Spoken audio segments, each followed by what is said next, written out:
بسم الله الرحمن الرحیم. السلام علیکم. د لروبر سره زه یم تحسین الله تاثیر. د نن ورځې غټ خبرونه به تاسو سره شریکوو او اولنی خبر موږ سره دا دی چې نارت وزیرستان دوسالي کې فوج چې کوم دی د دغه کلي محاصره کړې وه او دې دوران یې څلور کسان نیولي وو. د هغې وروستو د علاقې خلک راغله، احتجاج یې کوه. د دغه احتجاج وروستو دغه څلور کسان یې راخلاص کړه. دې نه علاوه د پاکستان تحریک انصاف ممبر پارلیمنت چې کوم دی شیر افضل مروت، هغه د عمران خان سره ملاقات کړی دی اړیاله جیل کې، او د هغې وروستو د شیر افضل مروت په پی ټي آی کې د رکنیت متعلق څه فیصله شوې، دا خبر به درله درکوو. دې نه علاوه دریم خبر چې کوم دی هغه د خیبر پښتونخوا سابق وزیر مواصلات د شکیل خان متعلق د هغه استعفا او د هغې وروستو چې کوم ډیولپمنټ شوي دي. دې سره سره داسې خبرونه هم راغلي چې شکیل خان یوازې نه دی بلکې دوه نور وزیران چې کوم دي د هغوی استعفا هم جمع شوي ده، او دې نه علاوه 15 نور کسان دي، هغوی هم 15 وزیران دي، هغوی هم خپل استعفاګانې تیارې کړي دي او امکان دی چې هغه هم ډېر زر استعفا خپل وزیراعلی ته جمع کړي. دې سره سره خیبر پښتونخوا کې او په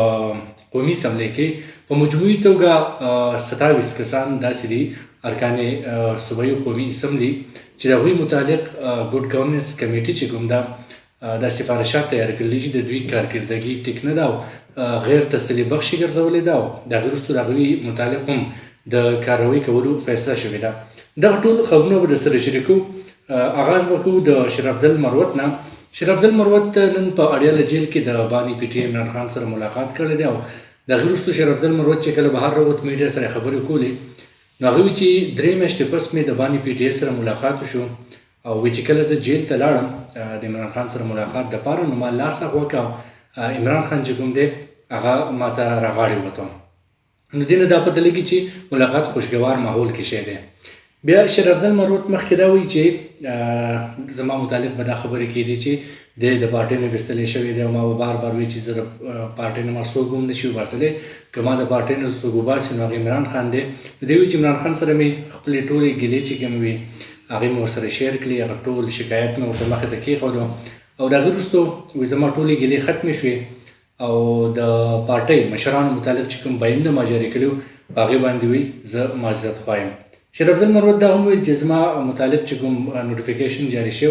زما د رکنیت د پارټۍ رکنیت معطل کېدو، نو هغه نوټیفیکیشن هم جعلي و، او د پارټۍ کې چې څومره هم کسان دي مطلب شیر افضل مروت چې خلاف چې کوم نو دی وایي چې دا جعلي کسان دي او دوی په میډیا باندې زما خلاف پروپاګانډا کوله، او اصل فیصله چې کوم د پاکستان تحریک انصاف پارټۍ کې دننه هغه عمران خان کوي. عمران خان چې کومه فیصله کوي هغه به موږ ټولو ته منظورې. شیر افضل مروت دې نه علاوه دا خبر هم وکړه چې 22 اګست باندې چې کوم جلسه ده د هغې تیاریانو ټوله ذمهواري عمران خان ما ته راکړې ده. دې نه علاوه شیر افضل مروت دا وایي چې صرف دغه 22 اګست واله جلسه نه ملک کې چې څومره هم احتجاجونه درنې یا جلسې به کېږي نو د دې ټول نګراني به زه کوم. یقینا چې دا یو ډېره غټه ذمهواري ده چې شیر افضل مروت وایي ما ته بانی پی ټي آی راکړې ده. د پاکستان تحریک انصاف کم نور مشران چې د کوم چې تر اوسه پورې شیر افضل متعلق به دا خبرې کولې چې د پارټۍ کې د یو ایجنټ په توګه باندې کار کوي، پارټۍ کې دنده اختلافات پیدا کوي، یا د پارټۍ چې کوم بیان دی د هغې ته نقصان رسي، خاص کر په هغې کې رؤف حسن دی یا نور داسې د پارټۍ مشران دي. نو تر دې دمه د هغوی څه بیان یا وضاحت مخې ته نه دی راغلی، خو شیر افضل مروت نن ملاقات کړی دی او هغه دا وایي چې زه د پاکستان تحریک انصاف رکن یم او مخکې هم او بیا به هم یم، که چېرې د پارټۍ نه ما وباسلی کېږي نو دا فیصله به صرف او صرف عمران خان کوي. دې نه علاوه که موږ خبرو کوو خیبر پښتونخوا کې د کرپشن متعلق پاکستان تحریک انصاف په 2 ګروپونو کې تقسیم شوی دی. یو ګروپ چې کوم دی هغه وزیراعلی علي امین ګنډاپور ګروپ دی، او دویم ګروپ چې کوم دی په هغې کې تر اوسه پورې چې کوم مخې ته کوم کس راغلی دی هغه سابق وزیر مواصلات شکیل خان دی. شکیل خان تېر ورځې استعفا ورکړې وه، د هغې استعفا وجه څه وه هغه موږ ټول تاسو ته په تېر ویلاګ کې ویلي په تفصیل سره چې کوم اندروني کهاني ده. بهرحال د هغې وروستو نن بیا د مشیر اطلاعات برسله صاحب بیان راغلی دی، هغه وایي چې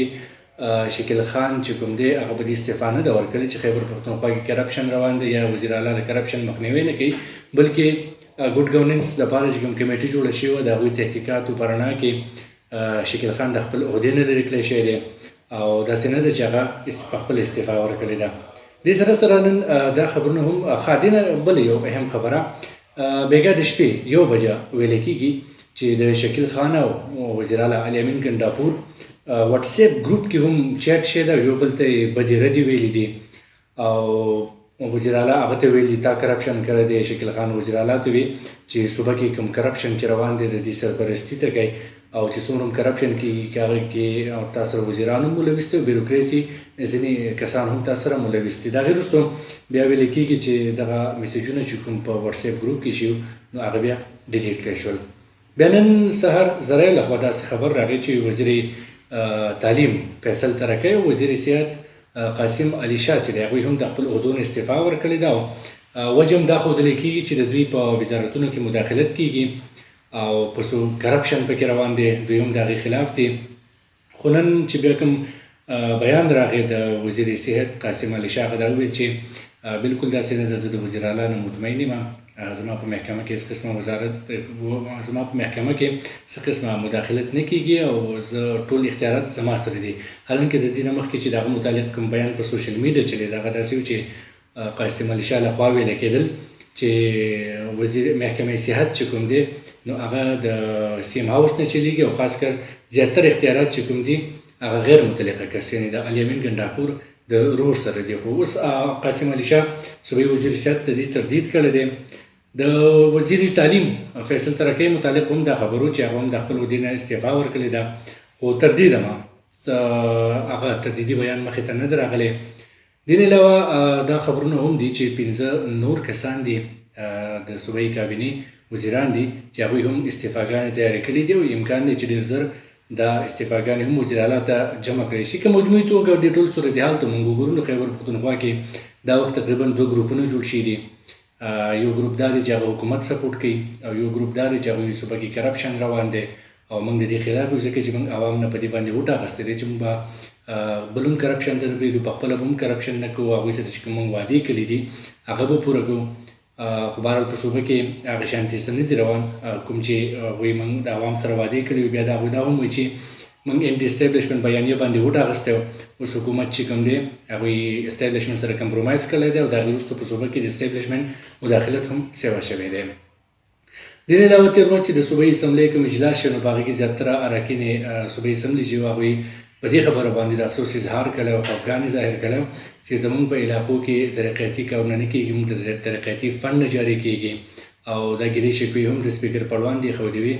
او دا ظاهره ده چې خیبر پښتونخوا کې که موږ وګورو نو صوبایي حکومت زیاتره په هغه معاملاتو کې مصروفه دی کوم چې د عوام په مفاد کې نه دي یا خو دوی په خپلو کې ورغلي دي او یا د عمران خان لپاره یا د پنجاب حکومت خلاف صرف بیان بازي کېږي. دې نه علاوه که موږ راشو شمالي وزیرستان ته چېرته چې نن فوج په دوسالي کلي کې محاصره کړې وه او دې دوران یې 4 کسان ګرفتار کړل، هغوی ته هتکړۍ واچولې، ځان سره یې روان کړل. د هغې وروسته د علاقې خلک راووت او سخت ترین احتجاج یې وکړو او چغې وباسلې. نو د هغې نه پس فوج چې کوم اهلګاران وو هغه په پرشر کې رالو او دغه 4 واړه کسان یې خوشي کړل. چې کله داسې هم ویل کېږي دا یو ویډیو هم په سوشل میډیا باندې چلیږي چې کله دغه فوج واپس بیا روان و د دې کلي نه نو د کلي پوره خلک راووته او هغوی باندې کاڼي ورول، د هغوی خلاف یې چغې وباسلې او بدې ردې ورته ویلې. بعضې داسې خبرې یا داسې الفاظ چې کوم هغه کې ریکارډ شوي موږ خپل ویډیو کې نشو چلولی، خو بهرحال مزاحمت ښودلی دی عوام او دا وایي چې موږ په خپل علاقه کې امن غواړو. دلته دې څه قسمه د امن خرابېدو کوشش نه کېږي، نه دې د ریاستي ادارو لخوا کېږي او نه دې ترهګر تنظیمونه دلته راځي او په دې باندې کلک دي چې د نه مخکې څومره هم اپریشن یې شي دي موږ په هغه کې ډېر زیات نقصانات کړي دي او مزید موږ حالات به خرابېدو طرف ته پرېږدو. که دې صورتحال ته موږ وګورو نو تېرو وختونو په مقابله کې ډېر لوی چینج راغلی دی او خلک ډېر زیات مزاحمت کوي چې کله هم داسې د ټیرریزم حوالې سره څه خبرې راځي یا فوج کله کاروي کوي نو مقامي خلک چې کوم دي دا دواړه په یو کیټګري کې حسابوي او دا وایي چې د امن خرابېدو کوشش دې ونه کړی شي او که کله هم دا کوشش وکړی شو نو موږ به هر قسمه مزاحمت کوو.